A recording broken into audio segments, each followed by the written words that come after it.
Imagine a book so controversial, so mysterious, that it was excluded from the Bible, banned, hidden away from the world.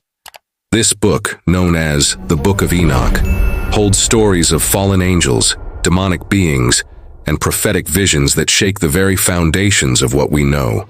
But why was it banned?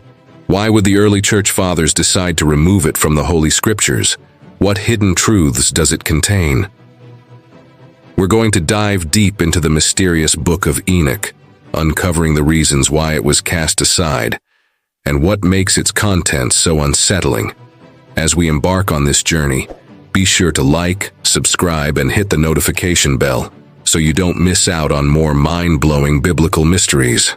Let's get into it. What is the Book of Enoch?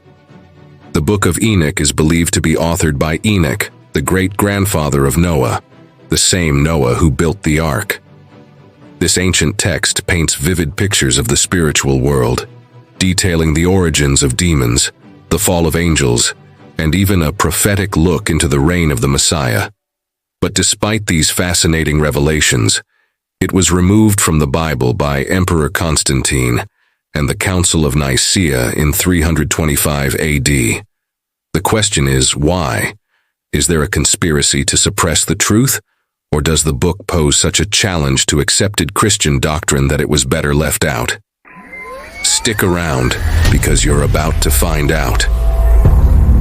While some early church fathers admired the Book of Enoch, it was never considered scripture by Jesus or his apostles. It didn't hold the same divine authority as other books, and no explicit references to it were made in the New Testament. But some argue that the Book of Jude quotes directly from Enoch. Let's examine that. In Jude 1:14-15, the text says, "Behold, the Lord came with many thousands of his holy ones to execute judgment upon all." This seems eerily similar to a passage in the Book of Enoch, where it reads, "Behold, he will arrive with 10 million of his holy ones." While the similarities are striking, there are subtle differences. Jude refers to thousands, while Enoch speaks of millions. Could this minor discrepancy be one of the reasons for its exclusion? Before we move on to the next reason, make sure you subscribe to stay updated with more explorations of biblical texts and mysteries. Let's continue. One of the biggest challenges with the Book of Enoch is its inconsistency with the rest of the Bible. In the book, we read about the watchers and angels assigned to guide humanity, who defy God's commands and take human wives. Their offspring?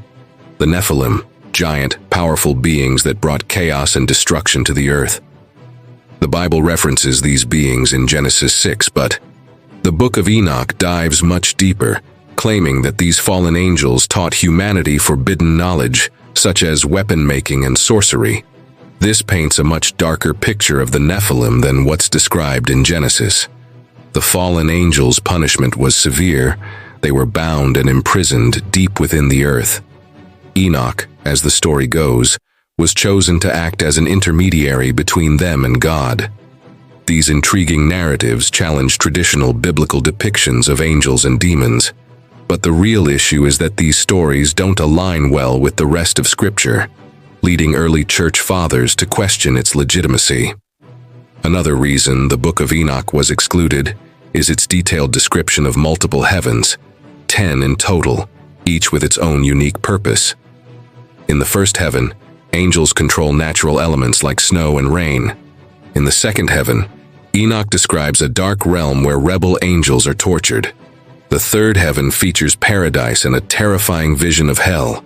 But what really stands out is the seventh heaven, where Enoch meets God himself, surrounded by a host of angels in radiant light.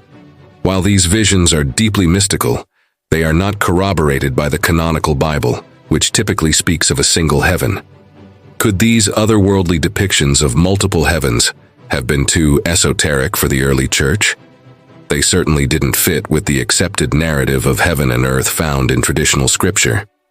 As we move deeper into these fascinating mysteries, take a second to subscribe to our channel for more deep dives into controversial biblical texts. Let's keep going. Many scholars doubt that Enoch himself wrote this book. It was likely written much later, around 300 BC, which would make it impossible for Enoch, who lived before the flood, to have been its true author. Since the book couldn't have been written by Enoch, it raises questions about its authenticity and divine inspiration.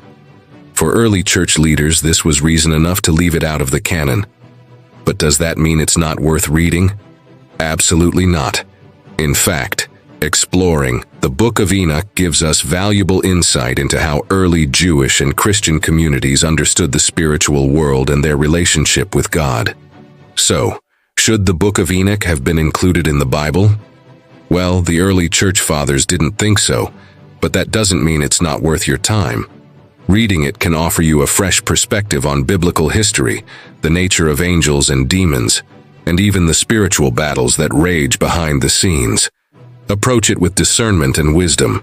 Treat it as an ancient, non-canonical text that enriches our understanding of early religious thought. God bless you, and thank you for watching.